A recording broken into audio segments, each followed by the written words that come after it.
Bismillahirrahmanirrahim. Assalamualaikum warahmatullahi wabarakatuh. Alhamdulillahi rabbil alamin. Assalatu wassalamu ala nabiyyina Muhammadin wa ala alihi wa ashabihi wa man tabi'ahum bi ihsanin ila yaumiddin. Wa sallallahu subhanahu wa ta'ala aymunna alaina bi'ilmin nafi' wa amalin salih wa yafaqihna fid din waftalana futuhal arifin wa yarzuqna al-ikhlasa fil aqwali wal a'mali. Allahumma amin. Hadirin wal hadirat, kaum muslimin jemaah sekalian yang saya banggakan, saya cintakan, berdoa kepada Allah Subhanahu wa taala semoga Allah faqihkan kita di dalam mempelajari agamanya,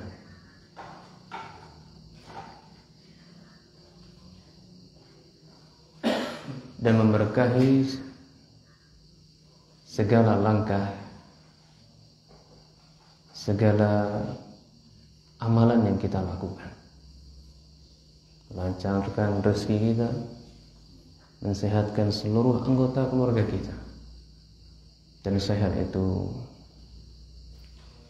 sesuatu yang sangat berharga, sesuatu yang nilainya tinggi di mata Allah Subhanahu wa taala. Maka ketika nikmat itu Allah berikan, jangan sampai kita orang-orang yang tertipu dengan nikmat yang Allah berikan. Kaum muslimin saudaraku sekalian, bitaufiqillah subhanahu wa ta'ala, dengan taufik Allah subhanahu wa ta'ala, hari ini kita dikumpulkan oleh Allah Subhanahu wa taala dengan membawa panji-panji jihad. Karena jihad yang sebenarnya untuk saat sekarang ini tidak ada jalan menuju jihad yang benar yang syar'i, adalah jihad fi talabil ilmi. Dan ini sudah sering disebutkan oleh ustaz kita. Man kharaja fi baitihi atau min baitihi fi talabil ilmi fa huwa mujahidu fi sabilillah hatta yarji ila baitihi. Kama qala Nabi sallallahu alaihi wasallam. Kita tadi dari rumah dengan segala macam keadaan, mungkin anak merengek di rumah minta ikut, atau yang hal-hal yang lainnya. Dengan panji jihad kita, apapun keadaannya, kita datang ke sini. Itu semuanya kita mengharapkan pahala, dikumpulkan bersama para syuhada tentunya. Nah, ketika panji-panji jihad yang seperti ini, jangan sampai kita rusak. Jangan sampai kita rusak. Karena ketika orang berjihad di dalam menuntut ilmu ini, itu tidak lepas dari 3 keadaan. Ya. Keadaan yang pertama, sangat paham, sehingga dia belajar itu dibuktikan dia bawa buku, bawa pena, pendengarannya, matanya, hatinya hadir benar. Ketika dia meninggalkan medan jihad, dia membawa ghanimah yang sangat banyak. Itu membuktikan dia itu sangat paham. Ya. Keadaan yang kedua, dia paham. Ini beda, yang sangat paham dengan paham. Ya, ada mungkin kesalahan-kesalahan dalam dia menuntut ilmu, ya, mungkin dia berbicara dengan saudaranya atau sibuk dengan sesuatu yang lainnya. Contoh, kita belajar hadis arba'in, kemudian dia baca kitab lain ketika di majelis hadis. Ini dipalingkan dengan sesuatu yang bukan berkaitan dengan hal itu. Iya. Nah, ketika dia pulang di medan jihad, dia membawa sesuatu yang berharga, artinya dia paham. Masih mending ya, ini masih mendingan. Dan lebih parahnya di keadaan yang ketiga. Lebih parahnya ini di keadaan yang ketiga. Paling paham, gagal paham. Nanti kita cross check aja dalam diri kita nanti, apa kita gagal paham atau tidak. Kalau orang yang gagal paham ini banyak intrik-intrik dalam kajian itu, dalam jihad itu banyak. Main HP, ngantuk, ya kan? Banyak yang lainnya. Makanya kita sepakat dulu, ketika ada yang ngantuk, ya dengan sadar diri berwudu atau berdiri pindah tempat. Ya, karena kita yang pelajari ini adalah sesuatu yang mulia. Ini gagal paham ini sangat rentan ada di majelis ilmu. Sehingga dengan gagal paham ini terjadinya jemaah kajian itu, para penuntut ilmu itu mengadu ustaz, mengadu domba ustaz, karena dia gagal paham. Makanya harus hati kita, pendengaran kita, mata kita, semua indera kita ini harus fokus. Karena kita lagi medan jihad ini. Jangan sampai musuh mengalahkan kita. Musuhnya gagal paham. Dan akibat dari gagal paham ini, ya kekalahan besar yang akan terjadi. Salah satunya gagal paham, terjadilah adu domba antara para ustaz. Ya, contoh ketika ustaznya menyampaikan, ya, kita harus prioritaskan dakwah tauhid. Mau berhasil dakwah kita,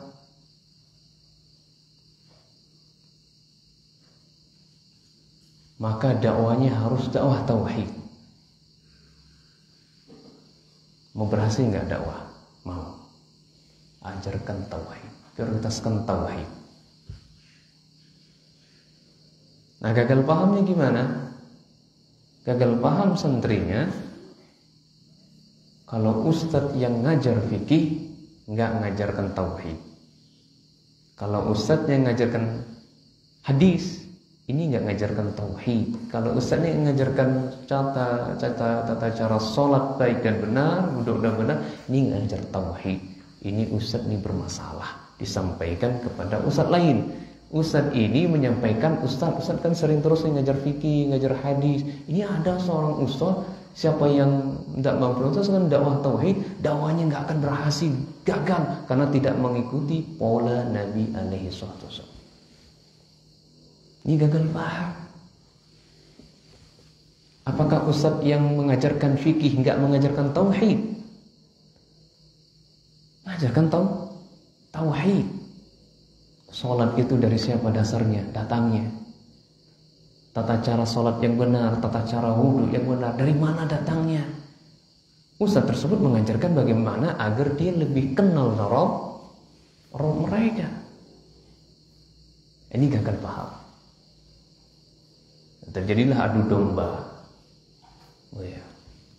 Ini ustaz ini menjual tauhid untuk menutupi dirinya hasad kepada ustadz yang ngajarkan fikih. Ya, ustadz ini hasad. Bagaimana caranya nggak hasad?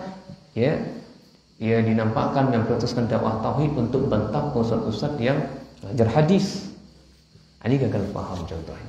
Contoh-contoh seperti ini.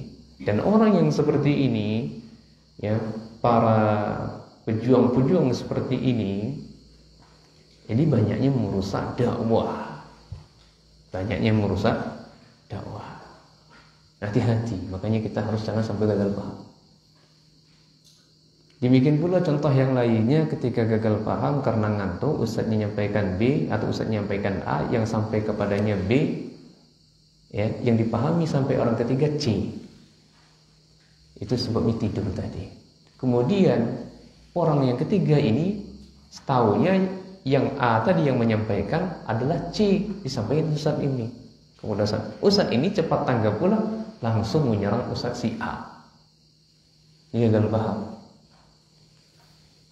Ya, gagal paham diserang, timbullah kebencian di situ. Wah, ustaz apa gitu? Contoh lebih terangnya begini. Dan ini banyak saya dapati di majelis orang bertanya pada saya, Ustaz, apa hukum ini Ustaz?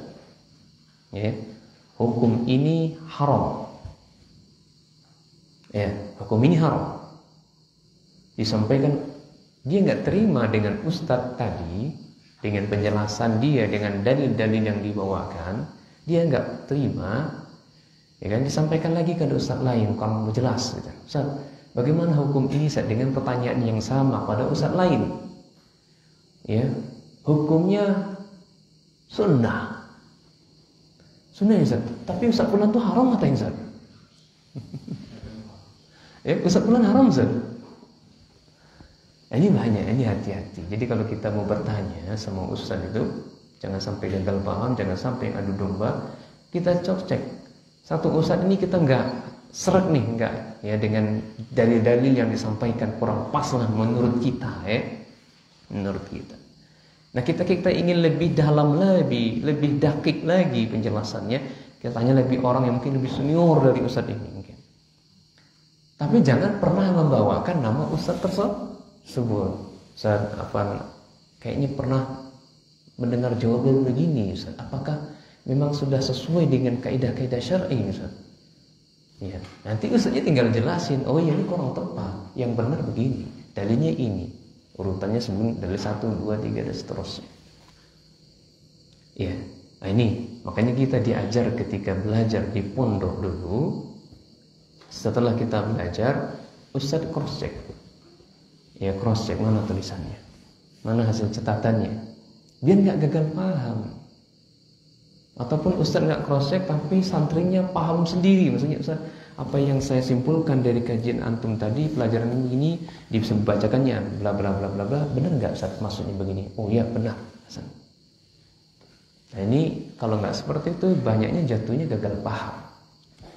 Contoh lagi ya, yang gagal paham, misalnya ustaz ini ngajar di pondok pesantren misalnya, gajinya kecil, taruhlah 500.000. Ketika dia ceramah, ya, si taklim kajian, ya kita itu harus dituntut untuk ikhlas. Apapun gajinya 500 ya terima. Yang penting kita nggak dikekang, nggak dia di pondok itu terus, ada waktu disisihkan untuk kita untuk cari maisha yang lain. Ya diterima oleh yang pemangku yayasan atau jemaahnya misalnya, ini ustaznya nggak terima, dia gaji sedikit, langsung menyimpulkan. Padahal ustaznya nggak ngatakan lagi, padahal ustaznya hanya jelaskan, hanya kita dituntut untuk ikhlas, berapapun gajinya, bismillah, Allah akan tolong. Bukan berarti dia sedang ingin minta ditambahin gaji, ustaznya kurang ikhlas, makanya disebutkan di kajiannya gajinya kurang. Siapa yang buat seperti itu? Mad'unya, murid-muridnya yang gagal paham. Ini bahaya. Ya bahaya dari sifat-sifat seperti ini, dan orang ini banyaknya sukanya merusak dakwah. Nah inilah malam ini yang akan kita pelajari. Ya, pentingnya nih niat. Hadis yang kita pelajari adalah hadis Arba'in An-Nawawiyah, ya, hadis-hadis yang dikumpulkan oleh Imam Nawawi rahimahullahu taala. Kitab yang kita pakai panduannya adalah, yaitu mukadimah saya, bisa dipahami maksud saya tadi ya. Jangan paling paham, jangan sampai gagal paham. Kita sepakat kalau ada yang ngantuk, ya wudu. Dengan apa yang saya sampaikan A, nanti sampainya C. Ya, ini bahaya itu nanti. Ya. Kitab yang kita pelajari adalah ini Fathul Qawi Al-Matin fi Syarhi Arba'in wa Tatammah Al-Khamsin li Nawawi wa Ibn Rajab rahimahumullah. Ya, penulisnya adalah Abdul Muhsin, Syekh Abdul Muhsin bin Hamad Al-Badar Al-Abad Al-Badar hafizahullah taala, ya wa rahimahumullah taala. Baik. Beliau ini adalah ayahanda atau guru besarnya atau ulama hadisnya abad ini yang masih hidup. Namun qadarullah, beliau satu keadaan sudah tidak mengajar lagi di Masjid Nabawi, ya, karena faktor tertentu. Ya, ala kulli hal, intinya beliau adalah untuk saat ini adalah lautan ilmu. Ya, untuk saat ini beliau adalah lautan ilmu, ayahanda dari guru Ustadz kita, Ustadz Firanda dan Ustadz yang lainnya. Ini Syekh Abdul Razak bin Abdul Muhsin Al-Badar. Ya, semoga Allah menjaga mereka berdua. Baik, bismillahirrahmanirrahim. Beliau mengawali kitab beliau bismillah. Dan ini saya rasa nggak perlu untuk kita jelaskan panjang lebar karena sudah dijelaskan juga Ustaz kita di sini, Ustaz Naum Abdullah Ta'ala. Setelah beliau memuji setelah beliau menulis kitab beliau dengan bismillah, beliau ya berkata alhamdulillahi ya mujizil ata'i wa mushbigin ni'am. Ya, segala puji hanya milik Allah Subhanahu wa taala, berbagai macam kenikmatan yang sangat luar biasa yang Allah berikan kepada kita. Wa asyhadu an la ilaha illallah wahdahu la syarikalah. Ya, ini kalau ada biaya, bagus dicetak kitabnya, di print, di fotokopi. Ya, kita soalnya ngaji kitab, jadi bisa nyambung apa yang saya baca. Nah, kalau ada biaya, alhamdulillah. Kalau tidak masalah, kita ambil faedah-faedahnya.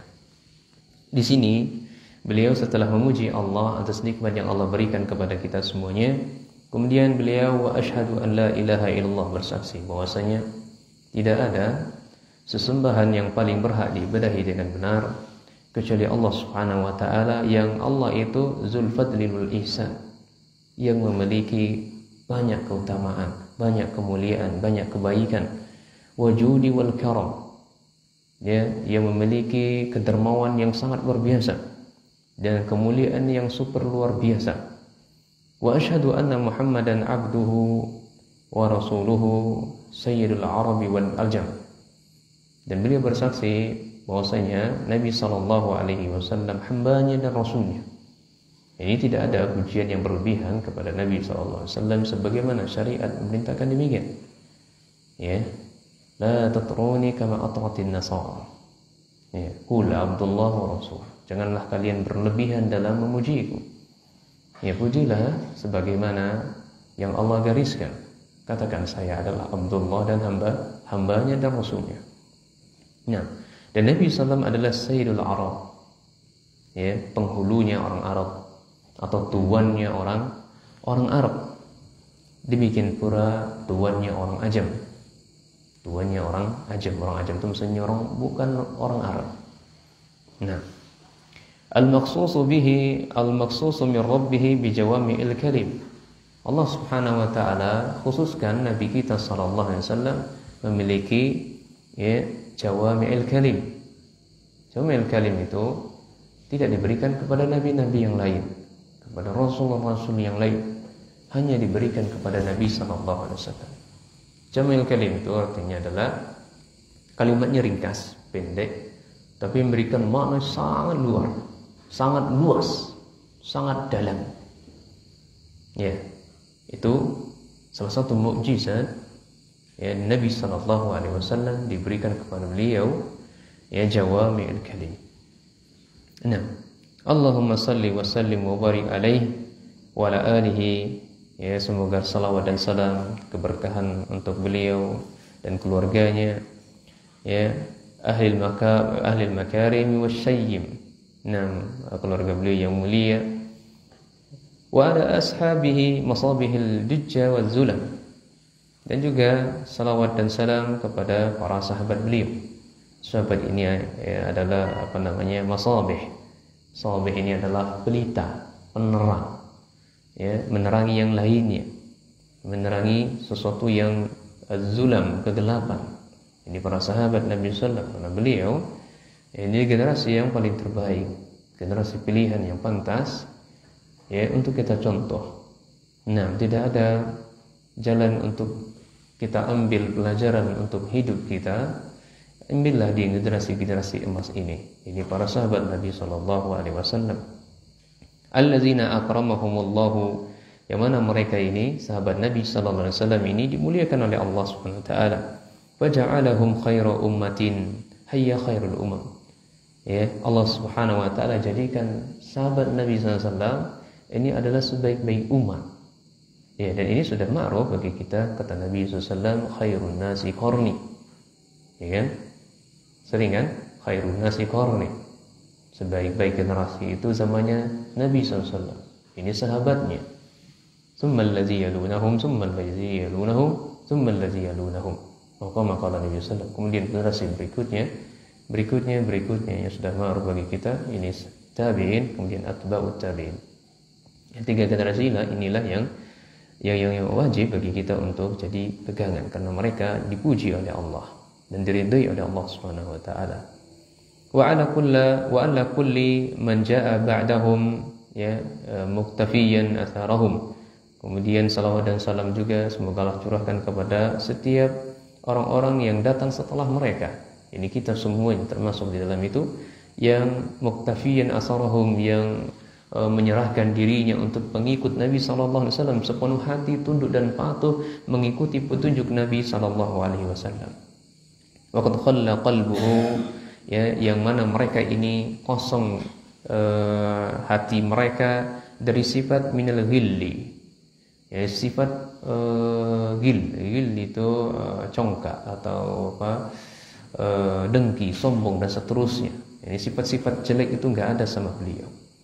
Lil mu'minina wasallim, ya, dan salam bagi orang mukmin, ini kedengkian kepada orang mukmin dan keselamatan. Amma ba'du, adapun setelahnya, fa inna minal mawdu'atil lati allafa fiha ulama, ya, allafa fiha al-ulama'u fi hadisi Rasulullah sallallahu alaihi wasallam ahadits al-arba'in. Adapun setelahnya mawdu'at, judul atau tema yang dituliskan oleh para ulama berkaitan dengan hadis Rasulullah SAW. Ini hadis arba'in, ini adalah hadis arba'in. Wahya jam'u arba'ina hadisan min hadisi Rasulullah SAW. Ini kumpulan arba'in hadis, ini 40 hadis yang diambilkan dari hadis-hadis, ya, Rasulullah sallallahu alaihi wasallam. Li hadisin warada fi fadli hifzi arba'ina hadisan min hadisi Rasulullah. Karena dalam hadis ini terdapat, ya, keutamaan, ya, min fadli hifzi, keutamaan untuk menghafal 40 hadis ini dari hadis-hadis Rasulullah sallallahu alaihi wasallam. Zakara an-Nawawi fi muqaddimati arba'ina lahu. Kemudian Imam Nawawi rahimahullah ta'ala menyebutkan dalam kitab beliau Muqaddimah Arba'in An-Nawawi, ya, wurudahu an tis'ati min ashabi Rasulullah sallallahu alaihi wasallam sammahum. Kemudian beliau mendatangkan ada 9 sahabat Nabi sallallahu alaihi wasallam yang beliau namakan mereka, waqal, dan beliau mengatakan wattafaqa al-huffaz, para huffaz itu sudah sepakat ala annahu hadisun dha'ifun, ya, bahwasanya hadis tersebut adalah hadis dhaif, wa in kasurat turuquhu, meskipun jalur periwayatannya itu sangat banyak. Wa zakara an i'timadahu, namun para ulama menyebutkan hadis dhaif tersebut i'timadahu, ya, disandarkan kepada penulis arba'in, laisa alaihi, ya, laisa alaihi, bukan untuknya, bal ala hadisil ukhra, akan tapi untuk hadis yang lain. Mislu qaulihi ta'ala liyuballighi syahidu minkum, ya, liyuballighi syahidu minkumul ghaib, hendaknya orang-orang yang hadir saat ini, ya, di antara kalian menyampaikan kepada orang-orang yang ghaib, orang-orang yang enggak hadir. Ya, wa qaulihi, dan juga perkataan beliau, nadarallahu imra'an sami'a maqalati. Semoga Allah Subhanahu wa taala memberikan nadara, ini wajah yang berseri-seri, bagi orang-orang yang mendengar maqalati, ini perkataan Nabi sallallahu alaihi wasallam, fawa'aha, dan dia menghafalnya. Al-hadis, ini bentuk dari perkataan Nabi sallallahu alaihi wasallam. Semoga Allah memberikan, ya, ini motivasi anjuran, semoga Allah memberikan wajah yang berseri-seri kepada orang yang menghafal, mendengar dan menghafalkan hadis-hadis Nabi sallallahu alaihi wasallam. Wa zakara 13 minal ulama al-lafu fi 40. Dan beliau menyebutkan, ya, ada 13 dari kalangan ulama yang menulis hadis 40. Banyak, ya. Ya, nanti saya menyusul insyaallah. Menulis hadis 40. Cukup insyaallah, ya. Sudah ada, ya, khulufuna, sudah ada salafuna. Ya, salafnya sudah. Wa awwaluhum, jadi hadis 40 itu kata beliau ada 13 ulama yang menulisnya. Wa awwaluhum, yang paling seniornya adalah Abdullah bin Mubarak. Abdullah ibnu Mubarak, kibaru tabi'in. Ya, kibaru tabi'in, Ibnu Mubarak. Nah, ini seniornya. Beliau memiliki kitab 40 juga. Wa akhiruhum, dan juniornya, ya, terjemahan bebas saja, ya. Akhiruhum, ini juniornya adalah Abu Bakrin, ya, Al-Baihaqi. Ya. Juniornya siapa? Abu Bakrin Baihaqi. Wa qala ba'da zikrihim, dan beliau berkata setelah menyebutkan 13 tersebut, ya, dia tidak merincikan 13-nya, langsung senior juniornya siapa. Beliau mengatakan setelahnya, wa khalaiqu la ya'suna minal mutaqaddimina wal mutaakhirin. Ya. Intinya tidak terhitung jumlahnya, ya. Yang beliau hitung itu hanya 13 saja. Yang beliau hitung, yang beliau kumpulkan itu hanya 13 saja. Intinya dia nggak tahu berapa, intinya banyak katanya. Dan banyak lagi, bahasa terjemahan bebasnya gitu. Dan masih banyak lagi dari ulama-ulama yang mengumpulkan hadis 40, baik dari ulama mutaqaddimin, ulama-ulama yang dahulu kala, atau ulama-ulama yang mutaakhirin, ulama-ulama saat ini. Waqala, kemudian mengatakan, summa minal ulama man jama'a al-arba'ina fi usuluddin. Kemudian ada sebagian ulama yang mereka mengumpulkan, ya, 40 dalam masalah usuluddin, masalah akidah. Ya, ada bahasa terjemahannya adalah 40 hadis tentang akidah. Nah, tentang akidah, tentang fondasi agama. Wa ba'duhum minal furu', dan ada sebagian ulama lagi yang menulis hadis 40 yang kaitannya dengan masalah furu', masalah cabang. Ya, masalah cabang-cabang syariat akidah itu fondasi. Ya, kemudian cabangnya, tiang-tiangnya, ranting-rantingnya itu syariat Islam. Nah, banyak para ulama menyebutkan ada banyak di sini. Wa ba'dhum fil jihad, dan juga ada sebagian ulama sengaja menulis hadis 40, ya, yang kaitannya masalah jihad saja. Masalah jihad dikumpulkan 40 hadis tentang jihad. Nah, besok antum kan 40 hadis tentang poligami, gitu kan. Ya, 40 hadis tentang poligami. Ya. Nah, kemudian ada juga waba'duhum fi zuhdi, ada juga para ulama yang mengumpulkan 40 hadis tentang masalah zuhud. Waba'duhum fil adab, ada juga tentang adab. Waba'duhum fil khutbah, ya, ada juga yang penulisnya berkaitan dengan masalah khutbah saja. Ya, khutbah. Wa kulluha, semua yang kita sebutkan tadi, maqasidus shalihatun, itu memiliki tujuan yang bagus sebenarnya. Tujuan yang baik. Ya. Radhiyallahu ta'ala, Allah meridhoinya. an qasidiha, dari maksud atau tujuan yang dilakukannya. Wa qad ra'aitu, ya, dan aku memandang, aku melihat jam'a arba'ina ahamma min hadha kullihi. Ini pendapat beliau, ya, pendapat pribadi beliau, ya. Dan aku memandang ada kumpulan hadis arba'in yang lebih penting dari itu semua. Ya, dari yang ke-13 kitab hadis arba'in tadi, Syekh Abdul Muhsin memandang, ya, hafizahullah ta'ala, memandang ada satu kumpulan hadis arba'in lebih baik, ya, lebih penting dari yang sebelum, yang semua yang kita sebutkan tadi. Wa hiya arba'una hadisan mustamilatan ala jami'i dzalik. Ini hadis 40 hadis yang cakupannya ala jami'i dzalik, mencakup semua yang tadi. Masuk semuanya. Ya, bab usuluddin ada, bab ada, bab jihad ada, bab akhlak ada, semuanya lengkap. Ya, semuanya lengkap di situ. Wa kullu hadisin minha qa'idatun 'azimatun min qawaidid din. Di setiap hadis yang disebutkan di hadis arba'in yang akan kita pelajari, itu terdapat kaidah-kaidah yang sangat besar yang dijadikan oleh para ulama sebagai sandaran kaidah qawaid agama, kaidah-kaidah agama. Ya. Ini agungnya hadis arba'in yang disimpulkan oleh Imam Nawawi. Ya, wa qad wasafahu ulama bi anna al-madar al-islam bi anna al-madar al-islami ali.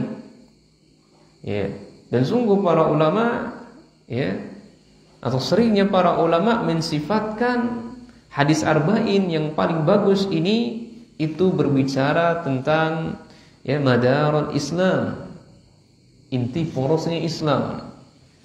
Inti porosnya Islam. Au huwa nisful Islam, au thuluthu, au nahwu dzalik. Masyaallah, ya.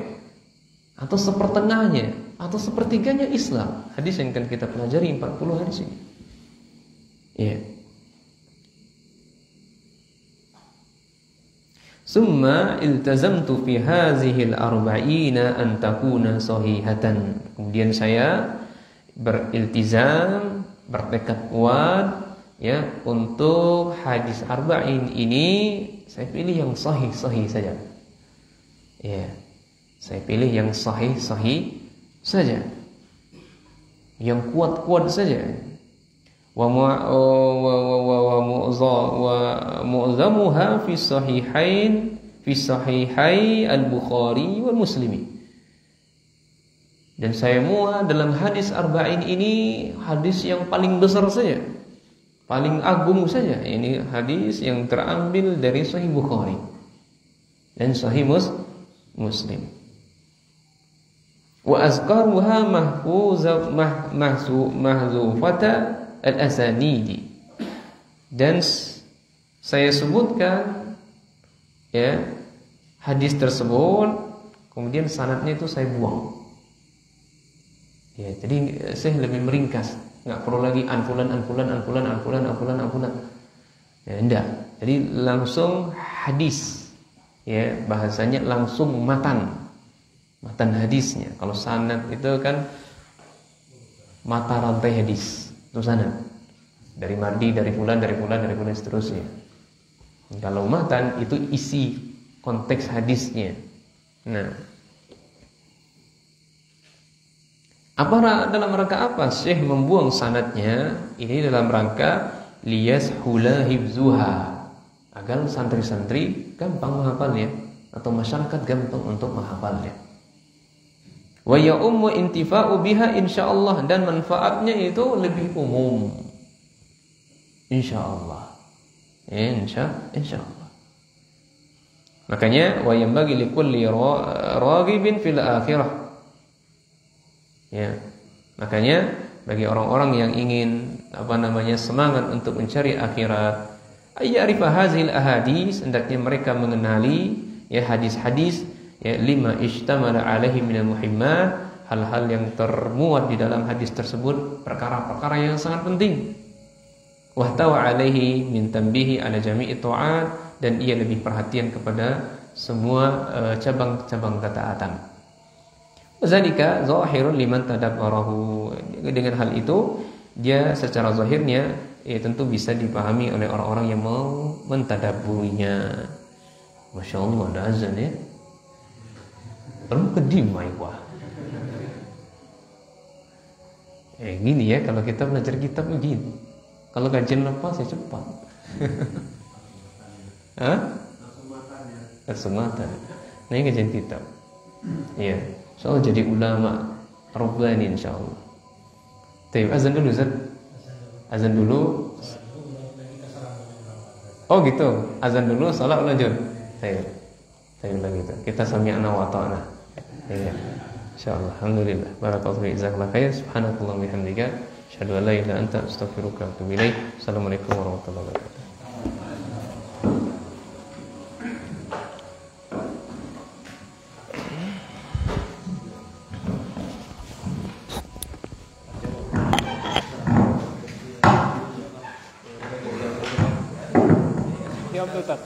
Oh iya.